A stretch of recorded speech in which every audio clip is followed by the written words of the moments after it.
Hello everyone, welcome back to Shiksha Samadhan YouTube channel. तो बच्चों, आज एक बहुत ही इंपॉर्टेंट एमपी स्टेट काउंसलिंग के बारे में डिस्कस करने वाले हैं। बेसिकली एमपी स्टेट की काउंसलिंग क्यों इंपॉर्टेंट है, तो पहले हम ये जान लें कि एमपी स्टेट जनरली जोसा वगैरह में अगर आपको लोअर कॉलेज मिल रहा है और उससे बेटर ऑप्शन होता है। यहाँ पर फीस वगैरह, गवर्नमेंट कॉलेज है, फीस वगैरह भी मॉडरेट रहता है। और इसका लोकेशन वाइज देखेंगे तो ये पुणे और महाराष्ट्र के काफ़ी करीब होता है, तो आपको एक बहुत ही अच्छी अपॉर्चुनिटी मिलती है। तो आप यहाँ पर एमपी स्टेट की काउंसलिंग सेलेक्ट कर सकते हैं और अपने काउंसलिंग में शामिल कर सकते हैं। जहाँ तक देखा जाए एमपी स्टेट का टेक्निकल एस्पेक्ट से देखते हैं कि क्या इम्पॉर्टेंट होता है और आपको कैसे मूव करना है। तो जनरली आप देखेंगे कि जो राउंड 1 और राउंड 2 टोटली सेपरेट होता है। यहाँ पर फ्रेश कैंडिडेट जैसे देखेंगे 13 जुलाई से 25 जुलाई तक बच्चे पार्टिसिपेट कर सकते हैं। चॉइस फिलिंग इसकी 5 जुलाई से लेकर 29 तक जुलाई तक है और इसका रजिस्ट्रेशन फ़ी 1530 है। अलॉटमेंट आपका 5 अगस्त तक इसका एक्सपेक्टेड है आने का। तो देखिए, अलॉटमेंट जब आएगा आपका तो नॉर्मली 2 कंडीशंस बनते हैं, या तो आपको अलॉटमेंट मिलेंगे या अलॉटमेंट नहीं होगा। नहीं होने के कंडीशन में राउंड 1 का एक स्पेशल कंडीशंस होते हैं, राउंड 1 अपग्रेड, जिसमें आप बाय डिफॉल्ट चले जाते हो। सेकंड होता है कि अगर आपको अलॉटमेंट आ गया है तो आपके पास अगेन 2 कंडीशंस होते हैं।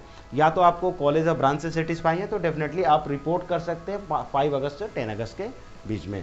और किसी रीजन से आप सेटिस्फाई नहीं है तो आप राउंड 1 अपग्रेड के लिए अलॉटमेंट आने के बाद आप ये फ़ी पेमेंट कर देते हैं 1130 रुपीज़ और आप भी पार्टिसिपेट कर सकते हैं। और फिर इसका रिजल्ट आपका 13 अगस्त से 16 अगस्त के बीच में आएगा और ये फाइनल होगा राउंड 1 के लिए। और आपको यहाँ पर कॉलेज, जो भी कॉलेज और ब्रांच मिला है, आपको रिपोर्ट करना होगा। तो ये राउंड 1 आपका सेपरेट चलेगा। अदर काउंसलिंग की तरह आप राउंड 2 में नहीं पार्टिसिपेट करते हैं डायरेक्टली। जनरली इसमें न्यू कैंडिडेट अप्लाई कर सकते हैं, जिनका नहीं अलॉटमेंट आया है वो कर सकते हैं। तो यहाँ पर ये फ्रेश रजिस्ट्रेशन होता है, इसको राउंड 1 से कोई मतलब नहीं होता। राउंड 1 अपग्रेड 2 आपके यहाँ पर ऑलरेडी अपग्रेड के ऑप्शंस दिए गए हैं, 2 चांस दिए गए हैं। राउंड 1 में जैसे कि आप 13 से 18 अगस्त तक कर सकते हैं, एक ऑप्शन से यहाँ पर है।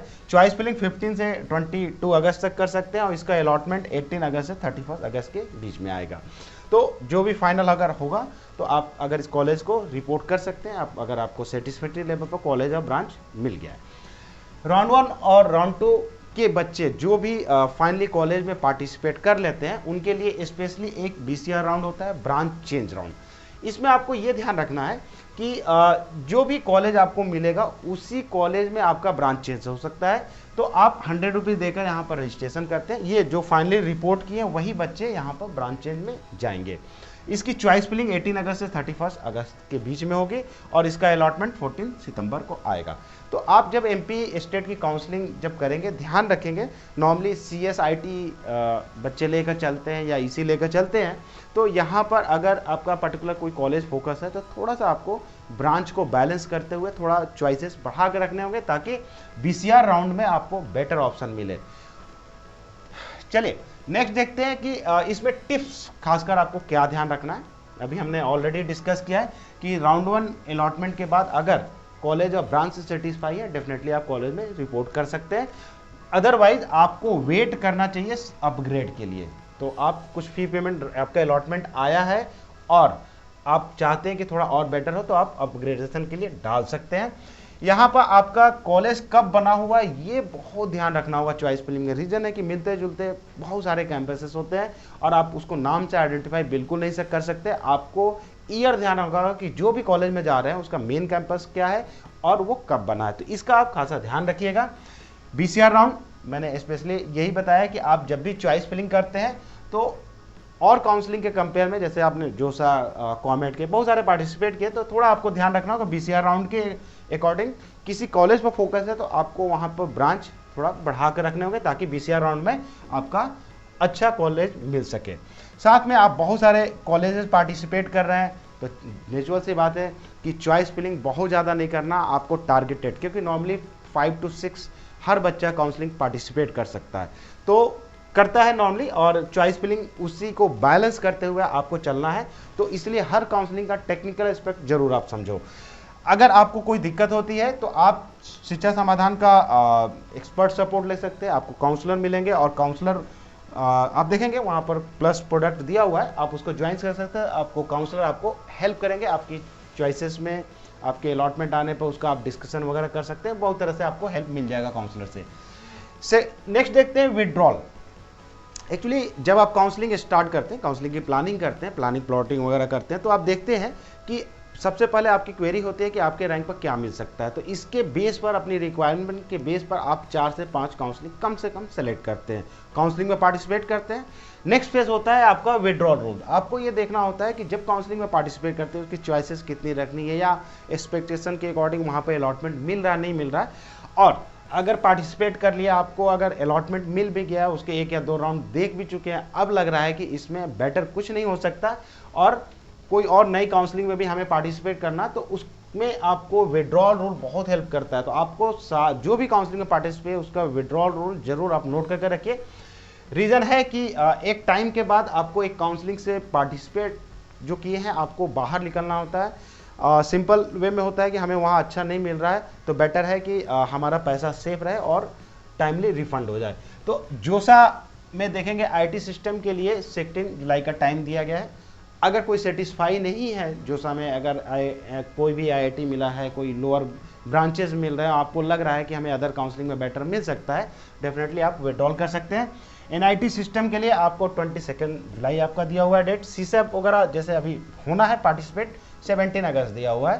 तो जैक दिल्ली है 19 जुलाई का दिया हुआ है। चंडीगढ़ आप 29 जुलाई तक आप एग्जिट कर सकते हैं। थापड़ है 11 सितंबर तक कर सकते हैं। मणिपाल 30 सितंबर तक आपका टाइम दिया हुआ है। एचबीटीयू है 70 to 80 जुलाई तक दिया हुआ है। और आपका एमएमयूटी 11 सितंबर तक। तो जो भी विड्रॉल होता है नॉर्मली यूजीसी के नॉर्म्स होते हैं, उसके अकॉर्डिंग थोड़ा सा मनी डिडक्ट होता है, बट लेट इट बी। आपकी जो काउंसलिंग की प्लानिंग होती है वो बहुत इंपॉर्टेंट होता है। एंट्री और एग्जिट दोनों को बहुत ध्यान रखना है कि कब किस काउंसलिंग में पार्टिसिपेट करना है, कब उसे बाहर निकलना है। अलॉटमेंट को आप हमेशा रिव्यू कीजिए, एक्सपर्ट का हेल्प लीजिए। खैर, आप देखेंगे शिक्षा समाधान का जैसा कि व्हाट्सएप चैनल है, आप इसको ज्वाइन कर सकते हैं और वीडियो के डिस्क्रिप्शन में दिया हुआ है। आपको जो है 30+ काउंसलिंग के अपडेट हमेशा यहाँ मिलते रहेंगे। टेलीग्राम भी आप ज्वाइन कर सकते हैं और शिक्षा समाधान का ऐप भी ज्वाइन कर सकते हैं, यहाँ भी आपको नोटिफिकेशन मिल जाते हैं। अब देखेंगे कि जब आप प्लानिंग करते हैं तो जैसा कि आपने पहले ही बताया कि आपकी रैंक होती है, तो रैंक के हिसाब से 4 या 5 काउंसलिंग कम से कम सेलेक्ट करना होता है। तो जितनी भी टॉप काउंसलिंग है यहाँ पर लिस्टेड है इस ऐप में। आप अपना रैंक फिल करके ये प्लानिंग कर सकते हैं कि कौन सा कॉलेज, कौन सा ब्रांच मिल रहा है। कॉलेज प्रेडिक्टर, इसमें आपको काफ़ी हेल्प मिलेगा, जिसमें आपको कट ऑफ वगैरह दिख जाएगा, किस राउंड में आपको मिल सकता है, क्या प्रोबेबिलिटी है, ये सारा दिख जाएगा आपको। चॉइस फिलिंग भी आपको इस ऐप से मिल जाएगा। आपको सिंपली कॉलेज और ब्रांच आपको पता होना चाहिए, और ये जो आप अपने रेफरेंस से चलते हैं तो आपको इस तरह चॉइस मिल जाएगा। सेम सीक्वेंस में आप 1 2 3 जो दिया है आप वेबसाइट पर मोबाइल के स्क्रीन पर आपको शो करेगा और आप उसको फिल कर सकते हैं। नेक्स्ट, आपको एक्सपर्ट सपोर्ट भी दिया होगा, क्योंकि काउंसलिंग लिटिल बिट कॉम्प्लिकेटेड होता है। देखे होंगे जैसे आप प्लानिंग करते हैं कि कौन सी काउंसलिंग रिक्वायरमेंट आपकी मैच करे या विड्रॉल कब करें, तो इसमें आपको एक काउंसलर जो भी होते हैं अच्छा आपको सजेस्ट देंगे, तो आप इसको ज्वाइन कर सकते हैं। तो बच्चों, जैसा कि हमने आज एमपी स्टेट का टेक्निकल वे में देखा कि आप चॉइसेस क्यों कैसे फिल करना चाहिए, या राउंड्स जो हो रहा है, राउंड 1 अपग्रेड, फिर राउंड 2 सेपरेट हो रहा है, फिर आपका बीसीआर राउंड हो रहा है, तो इसके अकॉर्डिंग आपको चॉइस फिलिंग कैसे लेकर चलना है, या और और भी काउंसलिंग जैसे आप पार्टिसिपेट कर रहे हैं। तो चलिए, हमने एक शॉर्ट में आपको टेक्निकल वे में इसे डिस्कस किया। तो नेक्स्ट वीडियो में कुछ और काउंसलिंग को लेकर चलते हैं जो आपके ओवरऑल काउंसलिंग की जर्नी में आपको हेल्पफुल रहेगा। Thank you. Think admission, think शिक्षा समाधान। Download the app now